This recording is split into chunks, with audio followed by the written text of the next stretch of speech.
Hi ಸ್ನೇಹಿತರೆ, ಈಗ ನಾನು ಈ ಕಥೆಯಲ್ಲಿ ನಿಮಗೆ ಒಂದು ಒಳ್ಳೆಯ ಕಥೆಯನ್ನು ಹೇಳಲಿದ್ದೇನೆ. ಕಾಗೆ ಹೇಳುವ 4 ವಿಷಯಗಳು ಈ ಸಮಾಜದಲ್ಲಿ ನಮ್ಮ ಜೀವನವನ್ನು ಘನತೆಯಿಂದ ಬದುಕಲು ಸಹಾಯ ಮಾಡುತ್ತದೆ. ಆದ್ದರಿಂದ ಈ ಕಥೆಯನ್ನು ಎಚ್ಚರಿಕೆಯಿಂದ ಆಲಿಸಿ.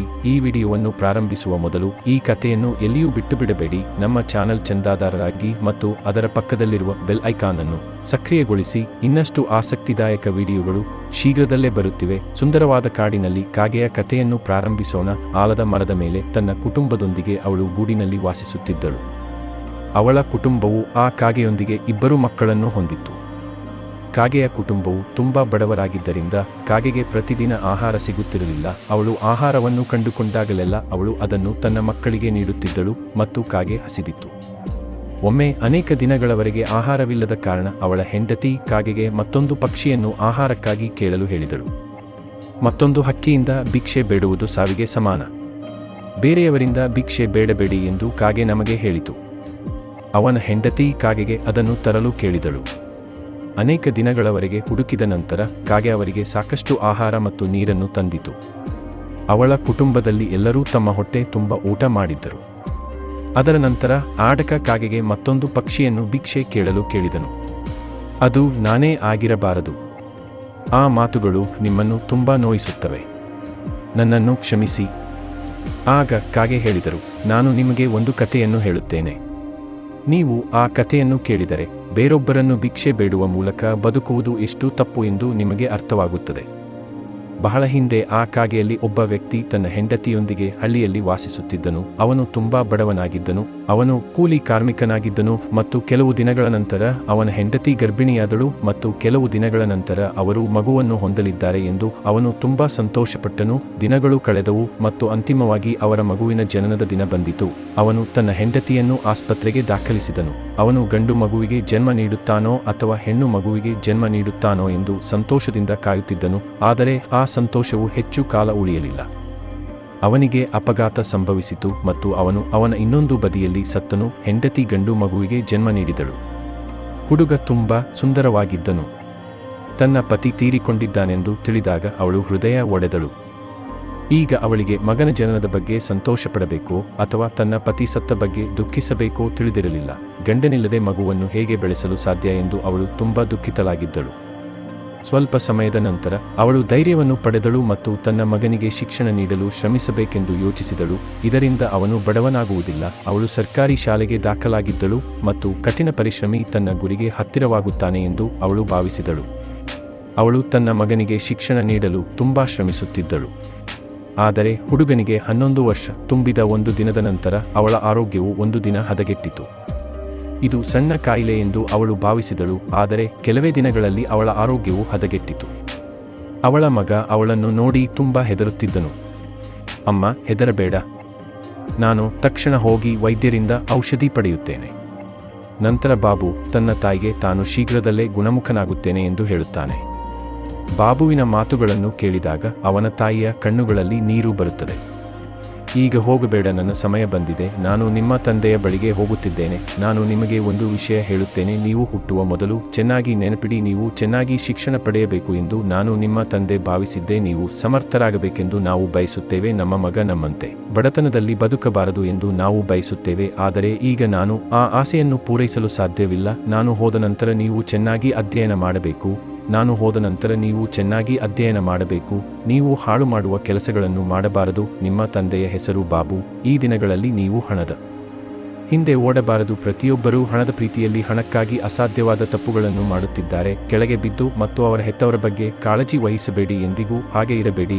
ಉತ್ತಮ ಖ್ಯಾತಿಯನ್ನು ಪಡೆಯಿರಿ. ನಿಮ್ಮ ಕೈಗಳನ್ನು ಯಾರಿಗೂ ಚಾಚಬೇಡಿ. ಭಿಕ್ಷೆ ತೆಗೆದುಕೊಳ್ಳದೆ ಬದುಕುವುದು ಪ್ರಾಬಲ್ಯದ ಮೂಲವಾಗಿದೆ. ನೀವು ಭಿಕ್ಷೆ ತೆಗೆದುಕೊಳ್ಳುವ ಅಭ್ಯಾಸವನ್ನು ಬೆಳೆಸಿಕೊಂಡರೆ ಅದು ಸಮಾಜದಲ್ಲಿ ನಮಗೆ ಅವಮಾನವನ್ನು ತರುತ್ತದೆ. ಅವಳು ಈಗ ಅವನಿಗೆ 2 ಪೋಷಕರು ಇಲ್ಲ ಎಂದು ಹೇಳಿ ಸಾಯುತ್ತಾನೆ. ಅವನು ಬಡವನಾಗಿದ್ದರೂ ಅವನು ತನ್ನ ಸೋಲನ್ನು ಒಪ್ಪಿಕೊಳ್ಳುವುದಿಲ್ಲ. ಅವನು ಸಣ್ಣ ಮಗು. ಅವನ ಸಂಬಂಧಿಕರು ಸಹ ಅವನ ಬಗ್ಗೆ ಕಾಳಜಿ ವಹಿಸುವುದಿಲ್ಲ. ಅವನು ತನ್ನ ತಾಯಿ ಅವನಿಗಾಗಿ ಸಂಪಾದಿಸಿದ ಅಲ್ಪ ಹಣದಿಂದ ಕೆಲವು ದಿನಗಳವರೆಗೆ ಬದುಕಿದನು. ಹಣ ಮುಗಿದಿದೆ ಮತ್ತು ಈಗ ಬಾಬುಗೆ ಬೇರೆ ದಾರಿಯಿಲ್ಲ. ಅವನು ಯಾವುದಾದರೂ ರೀತಿಯಲ್ಲಿ ಹಣವನ್ನು ಸಂಪಾದಿಸಿದರೆ ಮಾತ್ರ ಅವನ ಹೊಟ್ಟೆ ತುಂಬುತ್ತದೆ. ತಾನು ಯಾರಿಂದಲೂ ಭಿಕ್ಷೆ ಬೇಡಬಾರದು ಎಂಬ ತನ್ನ ತಾಯಿಯ ಮಾತುಗಳನ್ನು ಅವನು ನೆನಪಿಸಿಕೊಳ್ಳುತ್ತಾನೆ. ಆದ್ದರಿಂದ ಅವನು ಕಷ್ಟಪಟ್ಟು ಕೆಲಸ ಮಾಡಿದನು, ದಿನವಿಡೀ ಶಾಲೆಗೆ ಹೋದನು ಮತ್ತು ಅಧ್ಯಯನ ಮಾಡಿದನು ಮತ್ತು ಸಂಜೆ ಹೊಲಗಳಲ್ಲಿ ಕೆಲಸ ಮಾಡಿ ತನಗೆ ಬೇಕಾದ ಹಣವನ್ನು ಸಂಪಾದಿಸಿದನು. 3 ದಿನಗಳಿಂದ ಏನನ್ನು ತಿನ್ನದ ಕಾರಣ ಬಾಬು ತುಂಬಾ ಖಿನ್ನತೆಗೆ ಒಳಗಾಗಿದ್ದರು ಮತ್ತು ಅವರು ಮರದ ಕೆಳಗೆ ಕುಳಿತು ಅಂತಿಮವಾಗಿ ತಮ್ಮ ಹಸಿವನ್ನು ನೀಗಿಸಲು ಭಿಕ್ಷೆ ಬೇಡಲು ಯೋಚಿಸಿದರು. ಆದರೆ ಅವರ ತಾಯಿಯ ಮಾತುಗಳು ಅದನ್ನು ಮಾಡಲು ಅನುಮತಿಸಲಿಲ್ಲ. ಅವರು ಭಿಕ್ಷೆ ಬೇಡದಿರಲು ನಿರ್ಧರಿಸಿದರು. ನಂತರ ಅವರು ಯಾರನ್ನಾದರೂ ಸಹಾಯಕ್ಕಾಗಿ ಕೇಳಲು ಯೋಚಿಸಿದರು. ಭಿಕ್ಷೆ ಎಂದರೆ ಹಿಂದಿರುಗಿಸಲಾಗದ ಏನನ್ನಾದರೂ ಎಂದು ಅವರು ಭಾವಿಸಿದರು. ಆದರೆ ಸಹಾಯ ಎಂದರೆ ಹಿಂದಿರುಗಿಸಬಹುದಾದ ಏನನ್ನಾದರೂ ಎಂದು ಅವರು ಭಾವಿಸಿದರು. ನಮಗೆ ಸಾಧ್ಯವಾದಷ್ಟು. ಅವರು 3 ದಿನಗಳವರೆಗೆ ಹಸಿದಿದ್ದರು ಮತ್ತು ನನಗೆ ಕುಡಿಯಲು ನೀರು ಕೊಡುತ್ತೀರಾ ಎಂದು ಕೇಳಿದರು. ಅವನ ಆತ್ಮಗೌರವವು ಅವನಿಗೆ ಆಹಾರವನ್ನು ಕೇಳಲು ಅವಕಾಶ ನೀಡಲಿಲ್ಲ. ಆದರೆ ಅವನ ಮುಖವನ್ನು ನೋಡಿ ಅವಳು ಅವನ ಸ್ಥಿತಿಯನ್ನು ಅರ್ಥಮಾಡಿಕೊಂಡಳು. ಅವಳು ತಕ್ಷಣ ಮನೆಗೆ ಹೋಗಿ ಕುಡಿಯಲು 1 ಲೋಟ ಹಾಲು ತಂದಳು. ಅವಳು ಕುಡಿಯಲು ಕೆಲವು ಬ್ರೌನಿಗಳನ್ನು ತಂದಳು. ಅವಳು ಅವನಿಗೆ ಲೋಟವನ್ನು ನೀಡಿದಾಗ ಅದರಲ್ಲಿ ಹಾಲನ್ನು ನೋಡಿ ಅವನು ಸಂತೋಷಪಟ್ಟನು. ಅವನು ತನ್ನ ತಾಯಿಯನ್ನು ಹೃದಯದಲ್ಲಿ ಸ್ಪರ್ಶಿಸಿದನು. ಅಮ್ಮ, ನಿನ್ನನ್ನು ನೋಡಿ ನನಗೆ ನನ್ನ ತಾಯಿ ನೆನಪಾಗುತ್ತಾರೆ. ನೀವು ಕುಡಿಯಲು ನೀರು ಕೇಳಿದರೆ ನಿಮಗೆ ಹಸಿವಾಗಿದೆ ಎಂದು ನಾನು ಅರ್ಥ ಮಾಡಿಕೊಂಡಿದ್ದೇನೆ. ಮತ್ತು ಅವಳು ಹೇಳಿದಳು, ಹಾಲಿಗೆ ಪ್ರತಿಯಾಗಿ ನಾನು ನಿಮಗೆ ಏನು ನೀಡಬೇಕೆಂದು ನನಗೆ ತಿಳಿದಿಲ್ಲ. ಬಾಬು, ನನಗೆ ಬಾಬು ಇದ್ದಾರೆ. ಆದ್ದರಿಂದ ತಾಯಿಯಾಗಿ ನಾನು ಮಗುವಿನ ಹಸಿವನ್ನು ಅರ್ಥ ಮಾಡಿಕೊಳ್ಳಬಲ್ಲೆ. ನೀವು ನನಗೆ ಏನನ್ನೂ ನೀಡುವ ಅಗತ್ಯವಿಲ್ಲ.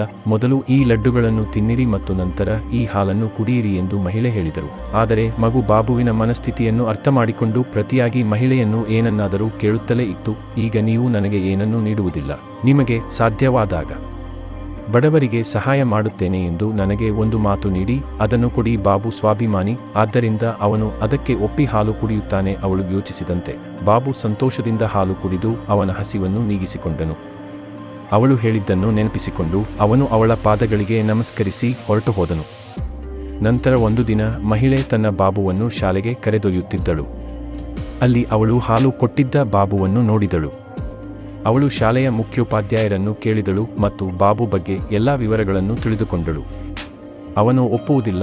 ಆದ್ದರಿಂದ ಸರ್ಕಾರವು ಅವನ ಕಷ್ಟವನ್ನು ಗುರುತಿಸಿದೆ ಮತ್ತು ಅವನ ಶುಲ್ಕವನ್ನು ಪಾವತಿಸಿದೆ ಎಂದು ಬಾಬುಗೆ ಹೇಳುವಂತೆ ಅವಳು ಮುಖ್ಯೋಪಾಧ್ಯಾಯರನ್ನು ಕೇಳುತ್ತಾಳೆ. ಅದಕ್ಕೆ ಅವನು ಹೌದು ಎಂದು ಹೇಳುತ್ತಾನೆ ಮತ್ತು ಆ ವರ್ಷದ ಸಂಪೂರ್ಣ ಶುಲ್ಕವನ್ನು ಪಾವತಿಸುತ್ತಾನೆ. ಮತ್ತು ಪ್ರತಿ ವರ್ಷ ಬಾಬು ಅಧ್ಯಯನ ಮಾಡಲು ಬೇರೆ ನಗರಕ್ಕೆ ಹೋಗಬೇಕಾಗುತ್ತದೆ. ಕೆಲವು ವರ್ಷಗಳ ನಂತರ ಬಾಬು ಅಧ್ಯಯನಕ್ಕಾಗಿ ಮತ್ತೊಂದು ನಗರಕ್ಕೆ ಹೋಗಬೇಕಾಗುತ್ತದೆ. ಅವನು ಹೊರಟು ಹೋದನೆಂದು ಮಹಿಳೆಗೆ ತಿಳಿದಿದೆ ಮತ್ತು ದೇವರು ತನಗೆ ಸಹಾಯ ಮಾಡಲು ಅವಕಾಶ ನೀಡಿದಲ್ಲೆಲ್ಲ ಬಾಬು ಸಂತೋಷವಾಗಿರಬೇಕು ಎಂದು ಮಹಿಳೆ ಬಯಸುತ್ತಾಳೆ. 25 ವರ್ಷಗಳ ನಂತರ ಅವಳ ಮಗ ಬೆಳೆಯುತ್ತಾನೆ. ಅವರು ಒಬ್ಬ ಉದ್ಯಮಿ. ಅವರು ತುಂಬಾ ಒಳ್ಳೆಯವರು. ಮಹಿಳೆಯ ಆರೋಗ್ಯ ಹದಗೆಡುತ್ತಿದೆ. ವೈದ್ಯರು ಅವಳಿಗೆ ಕ್ಯಾನ್ಸರ್ ಇದೆ ಎಂದು ಹೇಳಿ ನಗರದ ದೊಡ್ಡ ಕ್ಯಾನ್ಸರ್ ಆಸ್ಪತ್ರೆಗೆ ಕರೆದೊಯ್ಯುತ್ತಾರೆ.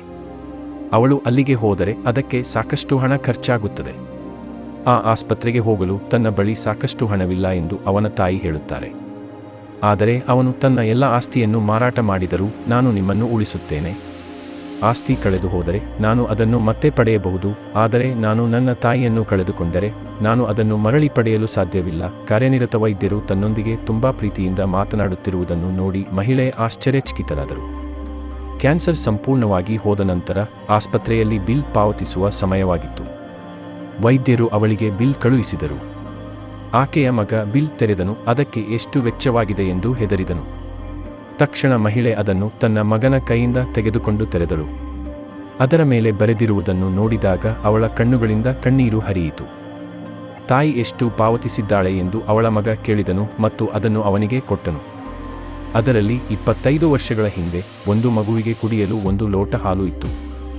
ಅವಳು ಬ್ರೌನಿಗಳನ್ನು ನೀಡಿ ಅವನ ಹಸಿವನ್ನು ನೀಗಿಸಿದಳು ಮತ್ತು ನೀವು ಈಗಷ್ಟೇ ಬಿಲ್ ಪಾವತಿಸಿದ್ದೀರಿ ಎಂದು ಬರೆದಳು. ಅದನ್ನು ನೋಡಿದ ಮಹಿಳೆ 25 ವರ್ಷಗಳ ಹಿಂದೆ ಬಾಬುಗೆ ನೀಡಿದ ಸಹಾಯದ ಬಗ್ಗೆ ಹೇಳಿದಳು. ಇದೆಲ್ಲವನ್ನೂ ಗಮನಿಸುತ್ತಿದ್ದ ವೈದ್ಯರು ಅವಳ ಬಳಿಗೆ ಬಂದು ಅವಳ ಪಾದಗಳಿಗೆ ನಮಸ್ಕರಿಸಿದರು. ಸಂತೋಷದಿಂದ ಅವಳು ವೈದ್ಯರನ್ನು ಎತ್ತಿ ತನ್ನ ಹೃದಯವನ್ನು ಸ್ಪರ್ಶಿಸಿದಳು. ಆಸ್ಪತ್ರೆಯಲ್ಲಿದ್ದ ಎಲ್ಲರೂ ಅವರನ್ನು ನೋಡಿ ಸಂತೋಷಪಟ್ಟರು. ಮುಂಬರುವ ಬದಲಾವಣೆಗಳಿಂದ ನಿರುತ್ಸಾಹಗೊಳ್ಳಬೇಡಿ. ಏನೇ ಆಗಲಿ ಎಲ್ಲವೂ ನಿಮ್ಮ ಒಳಿತಿಗಾಗಿ ಎಂದು ಭಾವಿಸಿ ನೀವು ಆ ಬದಲಾವಣೆಗಳನ್ನು ಸ್ವೀಕರಿಸಬೇಕು. ಆ ಬದಲಾವಣೆಗಳಿಂದಾಗಿ ನಿಮ್ಮ ಜೀವನದಲ್ಲಿ ಬರುವ ತೊಂದರೆಗಳನ್ನು ಎದುರಿಸುವ ಮೂಲಕ ಒಬ್ಬ ವ್ಯಕ್ತಿಯು ಅವರಿಂದ ಅನೇಕ ವಿಷಯಗಳನ್ನು ಕಲಿಯುತ್ತಾನೆ. ಎರಡನೆಯದಾಗಿ, ಕತ್ತಲು ಎಷ್ಟೇ ದಪ್ಪವಾಗಿದ್ದರೂ ದೀಪವು ಅದನ್ನು ನಂದಿಸಬಲ್ಲದು. ಅಂತೆಯೇ ಮನುಷ್ಯನು ತನ್ನ ಜ್ಞಾನದ ದೀಪದಿಂದ ತನ್ನ ಜೀವನದಲ್ಲಿ ಸೃಷ್ಟಿಯಾದ ಕತ್ತಲೆಯನ್ನು ನಂದಿಸಬೇಕು.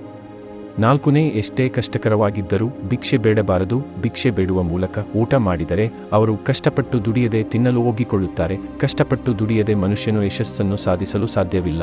ಆದ್ದರಿಂದ ನಾವು ಭಿಕ್ಷೆ ತೆಗೆದುಕೊಳ್ಳದೆ ಕಷ್ಟಪಟ್ಟು ಸಂಪಾದಿಸಿದ ಹಣದಿಂದ ನಮ್ಮ ಹಸಿವನ್ನು ನೀಗಿಸಿಕೊಂಡಾಗ ನಾವು ಯಶಸ್ಸಿಗೆ ಹತ್ತಿರವಾಗುತ್ತೇವೆ. ಸ್ನೇಹಿತರೆ, ಈ ರೀತಿಯ ಕತೆ ಸ್ನೇಹಿತರೆ, ಈ ವಿಡಿಯೋ ಕಾಮೆಂಟ್ನಿಂದ ನೀವು ಏನು ಕಲಿತಿದ್ದೀರಿ ಎಂದು ನೀವು ಭಾವಿಸುತ್ತೀರಿ? ಈ ವಿಡಿಯೋವನ್ನು ನಿಮ್ಮ ಸ್ನೇಹಿತರು ಮತ್ತು ಕುಟುಂಬ ಸದಸ್ಯರೊಂದಿಗೆ ಹಂಚಿಕೊಳ್ಳಿ ಮತ್ತು ವೀಕ್ಷಿಸಿದ್ದಕ್ಕಾಗಿ ಧನ್ಯವಾದಗಳು.